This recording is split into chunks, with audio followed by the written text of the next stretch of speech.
how to pray our salah with full concentration and thinking about Allah.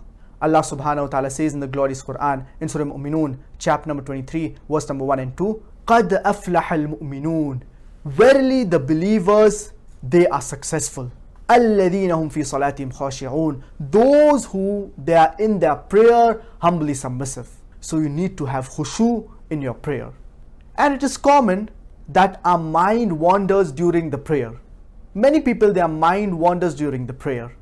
If you are a businessman, you will think about your business, how much profit you've made during the prayer. If you are a student, you will think about your studies. If you have appeared for an examination, you will start reviewing the examination paper during the salah. For question 2, I should have written so and so answer. Question 3, I made a mistake in the answer. So it is common that our mind wanders during the prayer. How do we prevent our mind from wandering during the prayer? The first thing that we need to do is to focus on the meaning of what we are reciting. If you know Arabic as a language, this is the best. If you do not know Arabic as a language, then we should recollect to memorize the meaning of what we are reciting. For example, when we recite Surah Fatiha, Alhamdulillahi Rabbil Alameen, in our mind we should recollect the meaning.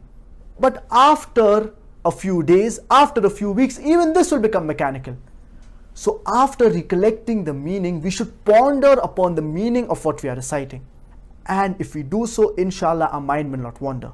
And I would like to share with you an incident. Once, the people, they were offering salah, and the imam and the muqtadi, the people who were following the imam, after they completed their prayer, they were confused. Did we offer 2 rakah or did we offer 3 rakah in the Maghrib prayer? So one person, he says that I am sure that we have offered only 2 rakah in the Maghrib prayer. So the people, they ask him, how do you know? How can you be so sure? How can you be 100% sure? So he says, I am 100% sure that we have offered 2 rakah instead of offering 3 rakah in the Maghrib prayer. Because whenever I offer the Maghrib prayer, in each rakah I do calculation of the profit that I have made in my shop. I have 3 shops. In each rakah I do calculation of 1 shop.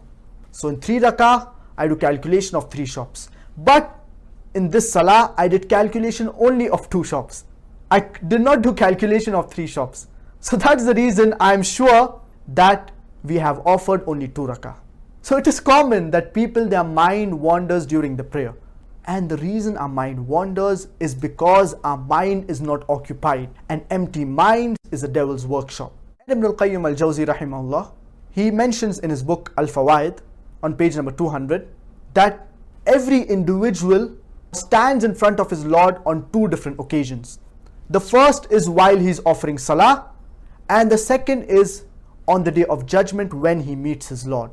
Ibn al-Qayyim rahimahullah, he said these 2 different occasions that an individual, a believer, stands in front of his Lord.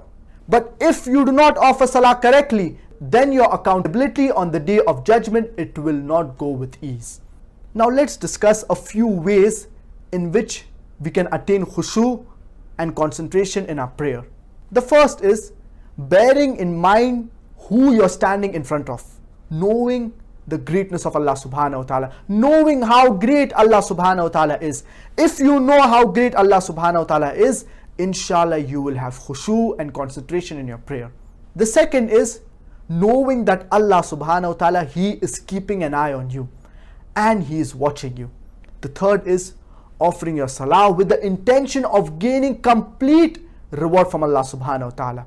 The fourth, and as I mentioned earlier, it is a very important point, that recollecting and concentrating upon the meaning of what you are reciting.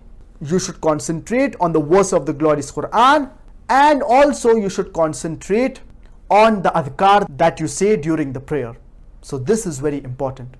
Besides this, you should also see to it that your mind does not wander during the prayer. You should also see to it that there are no objects around you that could distract you. For example, images, people making some noises, there may be music, people causing disturbance. When you offer salah, you should pray in such a place where there is no disturbance. So we pray to Allah subhanahu wa ta'ala that may He accept all our salah, all our prayer, and may He help us to get ultimate khushu and concentration during a prayer.